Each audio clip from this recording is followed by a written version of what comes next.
আমি যদি আমার মাকে জিজ্ঞেস করতাম যে আপনি কি চান আপনার সাথে যে অবিচার অন্যায় হয়েছে তার প্রতিশোধ আমি নেই, কারণ সেই প্রতিশোধ নেবার ক্ষমতা আল্লাহ রাব্বুল আলামিন আমাকে দিয়েছেন।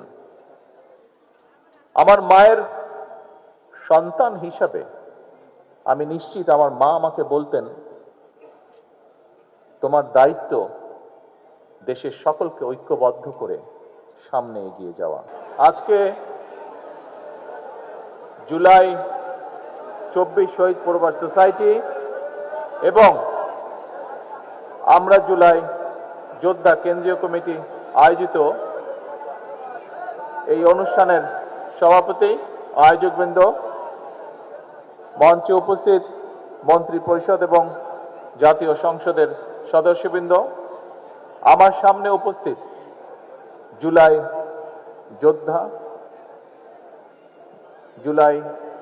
যোদ্ধা শহীদ যোদ্ধা পরিবারের সদস্যবৃন্দ এবং আমার সামনে উপস্থিত বিগত প্রায় 17 বছর স্বৈরাচার বিরোধী আন্দোলনের যোদ্ধাগণ এবং সকল উপস্থিতিবৃন্দ, আসসালামু আলাইকুম। প্রিয় উপস্থিতিবৃন্দ,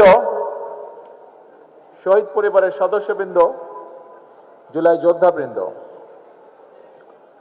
আমি এখানে এতক্ষণ বসে বসে আপনাদের যারা বক্তব্য রেখেছেন তাদের বক্তব্যগুলো আমি শুনছিলাম। এখানে বিভিন্ন মানুষ বক্তব্য রেখেছেন। কেউ বক্তব্য রেখেছেন যারা আপনজনকে এই জুলাই আন্দোলনের সময় অথবা বিগত 17 বছরের আন্দোলনের সময় হারিয়েছেন আপনজনকে। এখানে এমন মানুষ বক্তব্য রেখেছেন যারা বিগত 17 বছর স্বৈরাচার বিরোধী আন্দোলনে অথবা জুলাই আন্দোলনে অন্ধ হয়েছেন বা পঙ্গুত্ব বরণ করেছেন। আপনারা আপনাদের বক্তব্য রেখেছেন। আপনাদের মাধ্যমেও অনেকে বক্তব্য রেখেছে বা তাদের কথা বলেছে। কেউ কেউ বিভিন্ন রকম দরখাস্ত বা চিঠির মাধ্যমে তাদের বক্তব্য আমাকে উপস্থাপন করেছেন। সবার কথার মোটামুটিভাবে একটি মূল সারমর্ম যে আমরা বিভিন্নভাবে আত্মত্যাগ করেছি, আমাদের কেউ জীবন দিয়েছে আপনজন, কাজেই তার একটি মূল্যায়ন বা স্বীকৃতি আমরা চাই। প্রিয় শহীদ পরিবারের সদস্য, প্রিয় স্বৈরাচারের বিরোধী এবং জুলাই আন্দোলনের যোদ্ধাবৃন্দ, অবশ্যই এই মূল্যায়ন আপনাদের প্রাপ্য। তবে আমি যে চেয়ারটাতে বসেছিলাম ওই চেয়ারটাতে বসে আমি চিন্তা করছিলাম, আমি যদি এই মুহূর্তে আমার মাকে যদি জিজ্ঞেস করতে পারতাম, মা, গত 17 বছর আপনার উপরে যে মানসিক এবং শারীরিক নির্যাতন হয়েছে, আপনি কি চান আমি তার প্রতিশোধ নেই? কারণ সেই এক মিনিট আগে এখন আমাকে কথা বলতে দিতে হবে। 1 মিনিট আমার কথা শুনতে হবে, আপনাদের কথা আমি শুনেছি। আমি যদি আমার মাকে জিজ্ঞেস করতাম যে আপনি কি চান আপনার সাথে যে অবিচার অন্যায় হয়েছে তার প্রতিশোধ আমি নেই, কারণ সেই প্রতিশোধ নেবার ক্ষমতা আল্লাহ রাব্বুল আলামিন আমাকে দিয়েছেন। আমার মায়ের সন্তান হিসাবে আমি নিশ্চিত আমার মা আমাকে বলতেন,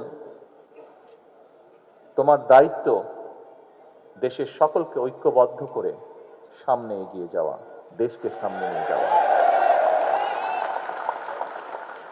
আমি যদি আমার ভাইটিকে জিজ্ঞেস করতে পারতাম যে তুমি কি চাও তোমার সাথে যে অন্যায় যে অবিচার হয়েছে, যেভাবে তোমাকে মৃত্যুর মুখে ঠেলে দেওয়া হয়েছে, যারা এর জন্য দায়ী তাদের বিরুদ্ধে আমি প্রতিশোধ নেই, কারণ সেই ক্ষমতা আল্লাহ আমাকে এখন দিয়েছেন। আমি নিশ্চিত দুভাই আমরা একসাথে বড় হয়েছি, তাকে আমি চিনি, তাকে আমি জানি, একই রক্ত আমাদের শরীরে প্রবাহিত। আমার ভাইটিও সেই একই উত্তর দিত যে উত্তরটি আমার মা আমাকে দিতেন। প্রিয় ভাই বোনেরা, আমি 17 বছর আগে যখন এই দেশ ছেড়ে চলে যেতে বাধ্য হয়েছিলাম, আমি কি অবস্থায় গেছিলাম সেই বিবরণে আমি যেতে চাই না। তবে যখন আমি চলে যাই তখন আমার বহু সহকর্মীকে আমি দেখে গিয়েছিলাম। 17 বছর পরে যখন দেশে ফিরে আসার সৌভাগ্য হয়েছে, আমি ফিরে এসে আমার অনেক সহকর্মীকে পাইনি। আমি জুলাই আন্দোলনের আগেও আমার বহু সহকর্মীকে দেখেছিলাম। ছাত্রদল সহ আমার বিএনপি সহ আমার দলের বহু নেতাকর্মী, বহু সহকর্মীকে দেখেছিলাম, যাদেরকে 5ই আগস্টের পরে আমি আর পাইনি, কারণ তারা পৃথিবীতে নেই, তারা পৃথিবী চলে চলে গিয়েছেন। আমি 17 বছর আগে যখন এই দেশ ছেড়ে চলে গিয়েছিলাম বাধ্য হয়ে, তখন আমার বহু সহকর্মীকে দেখে গিয়েছিলাম সুস্থ সবল এক তরুণ যুবক। 17 বছর পরে যখন ফিরে এসেছি, তাকে আমি দেখেছি তার কোনো অঙ্গহানি হয়েছে, শারীরিকভাবে ক্ষতিগ্রস্ত হয়েছে। একই ঘটনা ঘটেছে 5ই আগস্টের আগে এবং পরে। প্রিয় সকল উপস্থিতিবৃন্দ, জুলাই শহীদ পরিবারের সদস্যবৃন্দ, জুলাই যোদ্ধাবৃন্দ, স্বৈরাচার বিরোধী আন্দোলনের সকল যোদ্ধাবৃন্দ যারা এখানে উপস্থিত আছেন, দেখুন, আপনি যখন স্বৈরাচারের বিরুদ্ধে জুলাই আন্দোলনের আগে বিগত এক যুগে এবং জুলাই আন্দোলনের সময় মাঠে নেমেছিলেন, আপনার উদ্দেশ্য লক্ষ্য কি ছিল? আপনার উদ্দেশ্য ছিল এই দেশ, এই দেশের জনগণ, এই দেশের মাটি, এই দেশকে এমন একটি দেশে রূপান্তর করা যেখানে মানুষ তার অধিকার, তার যোগ্যতা সবকিছু নিয়ে সম্মানের সঙ্গে বেঁচে থাকবে। এই দেশের মানুষ নিরাপদে চলবে, তার যোগ্যতা অনুযায়ী তার প্রাপ্য সম্মান সে পাবে, তার ন্যায্য অধিকার সে পাবে। এর ভিতরে অনেকগুলো বিষয় আছে। অবশ্যই আপনারা যেই ত্যাগ স্বীকার করেছেন তার মূল্যায়নও দেওয়া এই দেশ এবং এই জাতির অবশ্যই একটি দায়িত্ব, গুরুত্বপূর্ণ বলে আমি বিশ্বাস করি। কিন্তু একই সাথে যে মানুষটিকে, পরিবারের যে সদস্যটিকে আমরা হারিয়েছি, তার লক্ষ্য উদ্দেশ্য কি ছিল? তার লক্ষ্য উদ্দেশ্য ছিল এই দেশের মানুষের ভাগ্যের পরিবর্তন, এই দেশের ভাগ্যের পরিবর্তন। আপনি নিজে যে চোখ হারিয়েছেন বা কোনো অঙ্গহানি হয়েছে, এই দেশকে স্বৈরাচার মুক্ত করতে গিয়ে, এই দেশের মানুষের অধিকারকে প্রতিষ্ঠিত গিয়ে আপনার নিজের লক্ষ্য বা উদ্দেশ্য কি ছিল? আপনার লক্ষ্য উদ্দেশ্যও তো ছিল এই দেশ, এই দেশের মানুষের।